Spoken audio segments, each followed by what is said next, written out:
cold wind whispered through the trees one final time.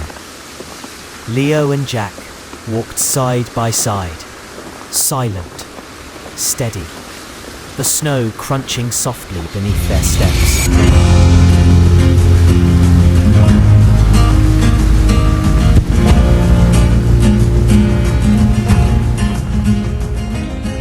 Jack didn't fill the air with stories. He didn't need to. They'd been walking since dawn, weaving through frozen trees and icy ridges. The wind had softened now, replaced by a strange stillness. Jack walked with that same calm strength, paws quiet, tail flicking gently in the wind. Jack's eyes scanned the path ahead like he had seen it 100 times, even though Leo was sure no one ever really came this far. Every now and then, Leo glanced at him, wondering if he'd ever see him again. He wondered how long this cat had lived up here, in the mountains, in the cold, all alone. Eventually, the frost began to fade.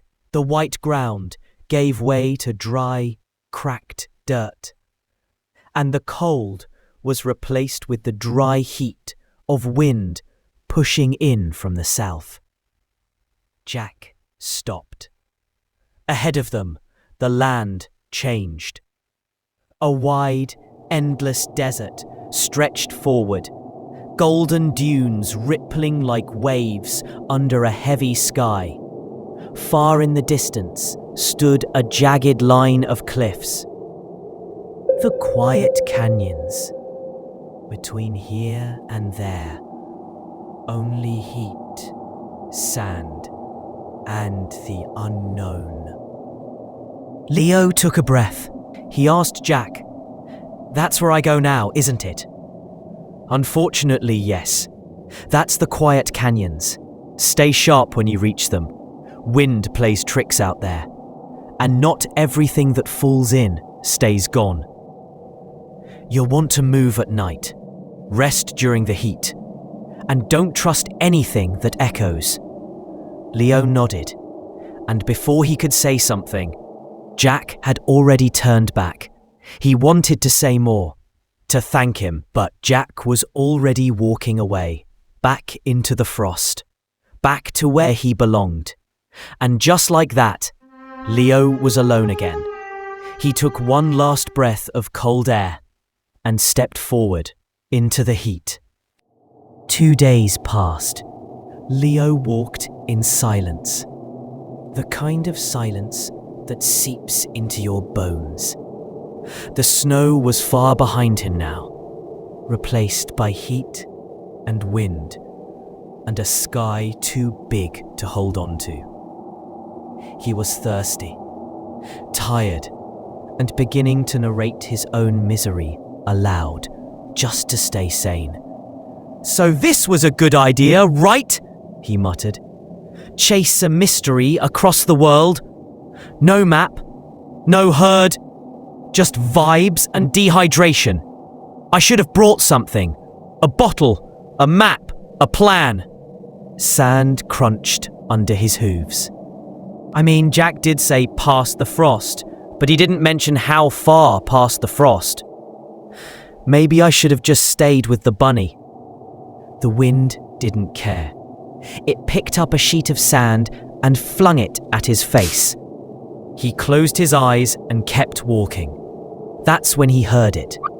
A sound so soft it almost wasn't there. A dry, broken chirp. Leo froze.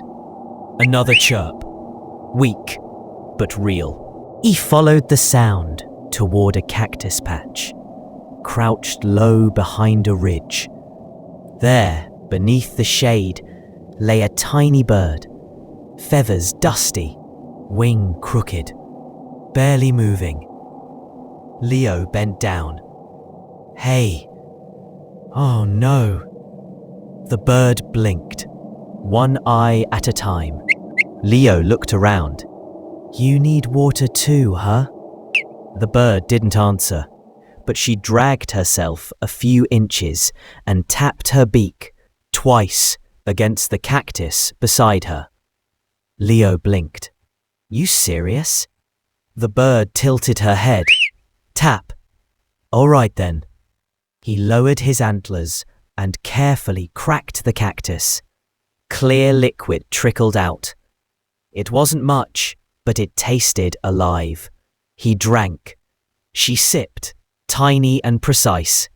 They sat there for a while, the heat finally starting to slip away. You're quiet, Leo said, settling into the sand beside her. The bird hopped a little closer, now resting between his antlers.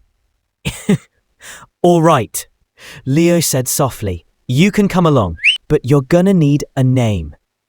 He looked at her, small, fierce, and full of fight.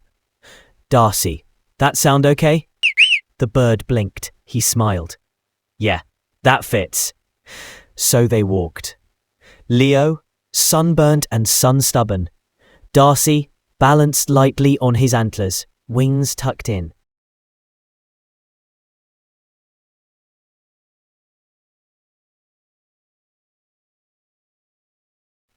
As the sky blushed with the colors of sunset, they reached a ridge. Below them, a canyon, wide, deep, dark, and scattered across the jagged floor, bones, dozens of them. Some whole, some broken. Skulls, ribs, twisted remains of creatures that had wandered where they shouldn't. Leo stepped closer. The wind howled softly through the cracks, as if warning him away. Darcy didn't chirp. She only stared. Leo's voice dropped to a whisper. Things fall in there. He paused. Sometimes things come out too. But what kind of things? He didn't know. And he wasn't sure he wanted to. They looked down for a while, almost zoning out. Then a howl from far into distance snapped him out. Let's keep moving, he said. Darcy chirped softly, and they walked away into the fading light. The canyon stayed behind, waiting.